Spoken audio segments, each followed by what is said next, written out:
Hello, everyone. Stephanie with Coach Renee here. Just want to take some time out and just talk to you all from a different angle when it comes to planning. We've been dealing with planning this entire week. So I want to talk today about um, the link between planning versus procrastination.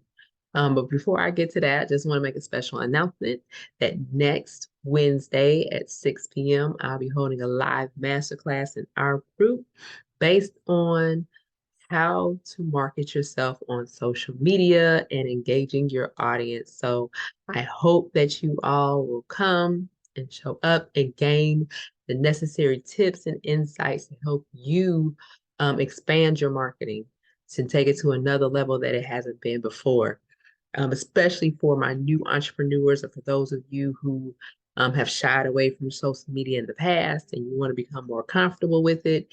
Definitely, this is the class for you. So that will be next Wednesday at 6 p.m. live in our group, 6 p.m. Eastern, 5 p.m. Central Time. Okay.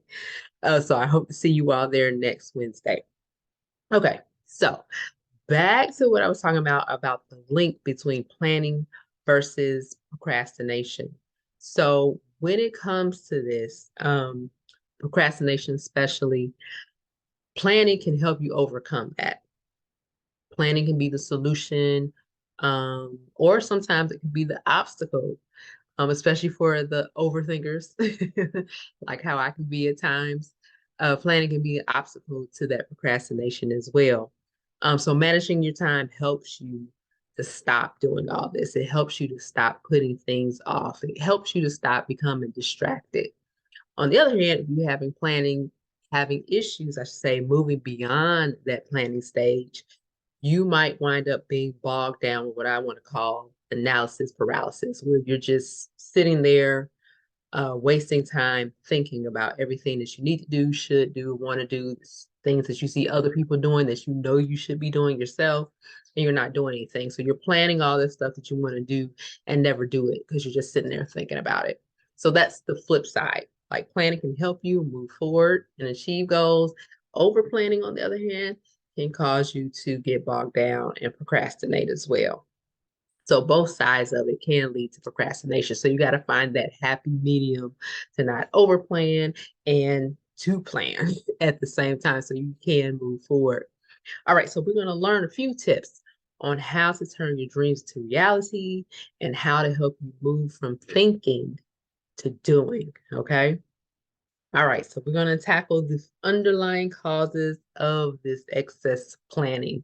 And the first thing, and this is for all of my perfectionists, especially, you cannot predict the future, okay?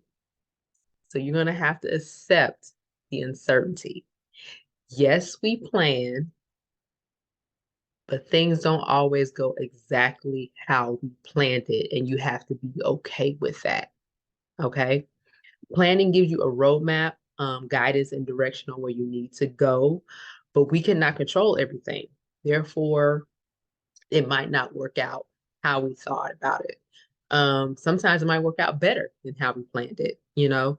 So there are some things, especially when we're dealing with other people, we can't control them. So some things might not work out exactly according to plan. So in those moments, we have to be flexible, be able to adapt to that. When you embrace this uncertainty that could take place, it'll help you gain more security instead of relying on this false sense of control. As many of you know, I am a believer in Christ, and in Proverbs, it does say, "Man plans his way, but God establishes it."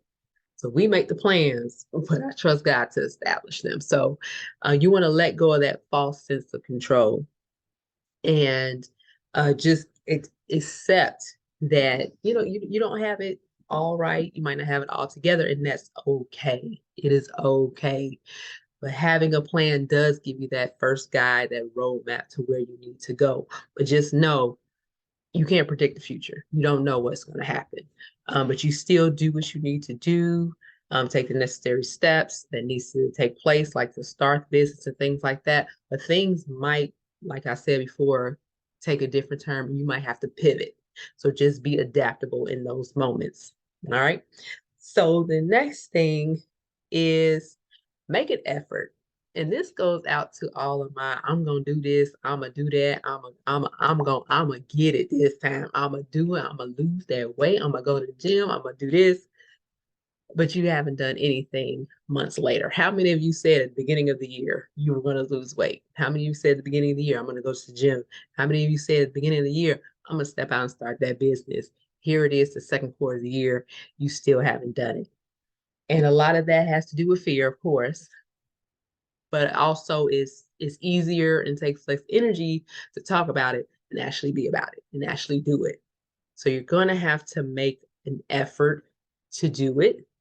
The other thing is not, and it still goes under fear, but not just going to all the conferences, going to the certification course that you might need or think you might need, because you might not even need that, but going to all these self-help type things, and you complete them, you finish the book, and you still don't do anything. Okay. You're going to have to step out at some point in time.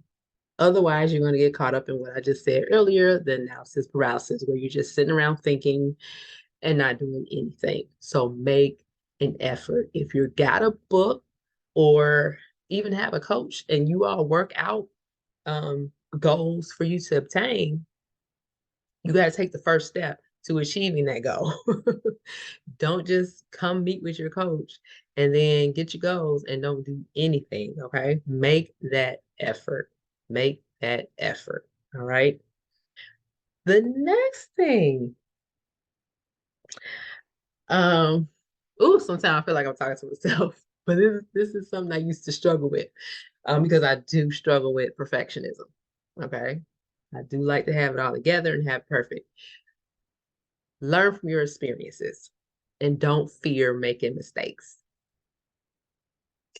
Sometimes that fear of making mistakes holds you back from stepping out on the things that you have planned to do. Instead, you make your plans, you put forth the effort, and you got to accept that things might change and things might go a different way. And if you do it all and you still end up making a mistake somewhere along the way, which is going to happen. Why? Because no one is perfect. Instead of getting bogged down, and you know what? I'm going to change that. You can get, I'll give you 30 minutes. If you make that mistake, I'll give you 30 minutes to go by yourself and cry about it, get frustrated, vent about it to somebody. 30 minutes. After that, I want you to go and write down or type up, however, whatever connects with you most, what went wrong, why it went wrong, and what can be done differently, and what did you learn from it. Okay. Learn from your mistakes. My mistakes, if I didn't make them, trust me, you wouldn't see me right here, right now, doing what I'm doing. I might still be working bedside somewhere being miserable. Okay. So learn from those mistakes. Learn from them. They are what is what's going to make you stronger. They're the ones going to help you evolve into your purpose.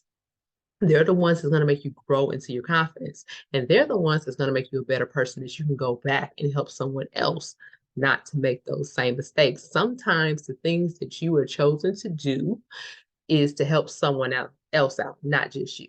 Okay, so keep that in mind always.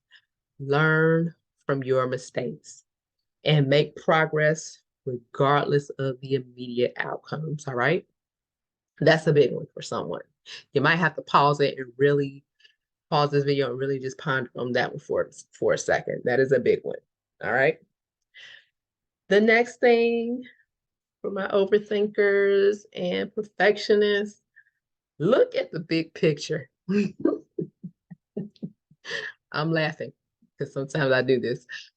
But look at the big picture. Sometimes planning, and this goes kind of with the control thing. You want to always be in control and have everything just right. Stop obsessing about the small details and just go back and reevaluate what is the major goal? What is the big picture right here? Stop obsessing about them small things, especially like if you're working with other people and big goal is to plan this party or whatever. And in the midst of it, y'all might bump heads a little bit, you might disagree. Don't sweat that stuff because everyone's different. Just welcome everybody's different goals and ideas and things like that. And then go back to, okay, y'all, what's our main goal? Okay, let's get back to planning this party. Don't stress over the small things. Like there's a way around, like we don't have as many resources as you think you need or might need in the future. There's a way around that. Find some other inexpensive ways or free ways or people who are doing the same thing and talk to them and see what ways they use to get those resources needed. But go back to the big picture of it. Go back to the big major goals. Are you still achieving that?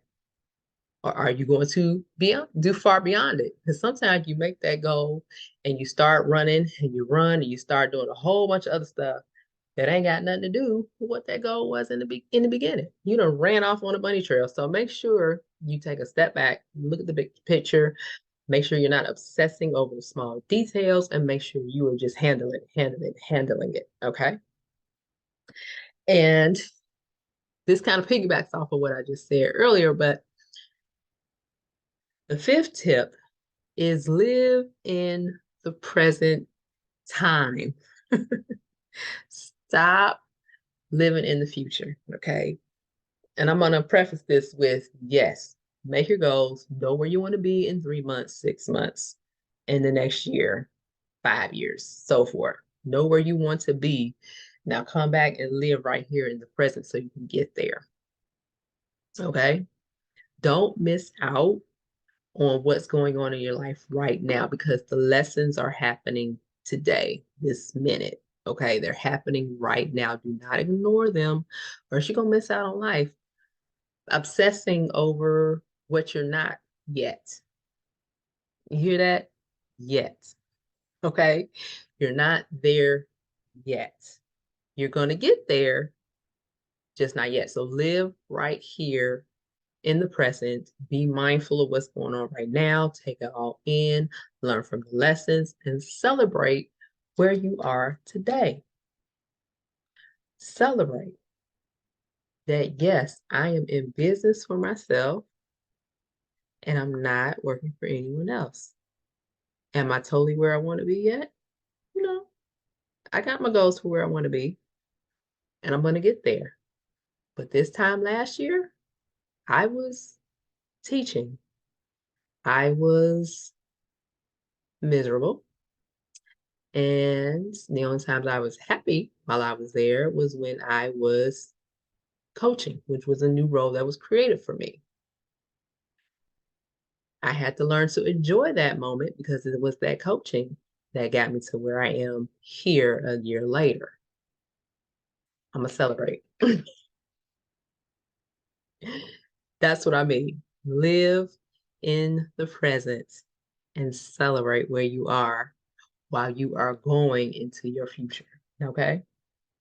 And the last thing, this is a part of my offer statement. This is my whole point. Build up your confidence. I work with nursing students as well. I coach them as well. And I coach entrepreneurs, business-minded people who you see on social media, who you see out there doing it, but on the inside, they are still doubting. Those are people I do work with. Doubting your abilities will cause you to procrastinate. I have to talk to myself every day. Every day. When I wake up in the morning and I pray and I get in the word, I also go over my I am positive affirmation statements every day. And then I have to talk to myself throughout the day. Once again, celebrate where you are today. Remind yourself of your past. Go back and look at your accomplishments. Look at what you've achieved. Look at your strengths. And include what you think is your weaknesses in there because sometimes your weaknesses is actually your strength. I used to tell people all the time when they would ask me what is my weakness, I would say, oh, I'm introverted and I'm quiet. That's actually my strength because I'm observant and I'm a great listener, which makes me a great coach. And I can see things that you might not see about yourself. So assess those weaknesses too, because it actually could be your strength. All right. And I go back like today, I just went back and looked, like I told y'all before, I have a gratitude journal. And I go back and look at what I was thankful for over the past 3 weeks, over the past month. And it brings me so much joy. And it helps me build up confidence because I can see the lessons that was learned. I can see myself living in the present and enjoying every moment of that. So make sure you are talking to yourself, that you are praying over yourself. Watch your words, watch your thoughts, and build up your confidence. Okay. So those are my tips. I hope it wasn't too stingy. I hope you received in love. But I'm serious because I want you all to be successful. It's time for you to stop procrastinating and step out on the things that you have planned and not over plan at the same time. Okay. So once again, those tips were accept the uncertainty, make an effort. Don't just sit there thinking and planning. Get up and move. Learn from your mistakes. Learn from them, grow from them. They are your teachers. Okay. Look at the big picture. Don't obsess over the small things. Live in the present and build up your confidence. Yes. Don't y'all feel good?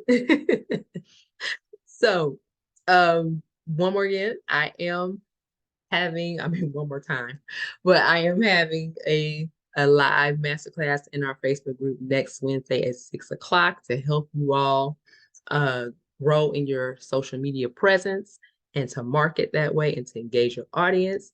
And that might be a part of, what you need to do when it comes to planning, because you got to plan your content and things like that. So next week, Wednesday at 6 p.m., I hope that you are there.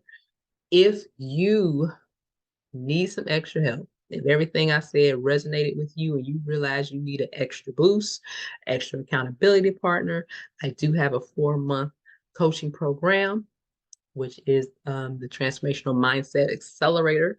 It's 4 months. We'll meet every other week and we will assess your setbacks, create your goals, create an action plan, and help you with your personal life as well. I want you to be successful in business, as I always say, and in your personal life as well.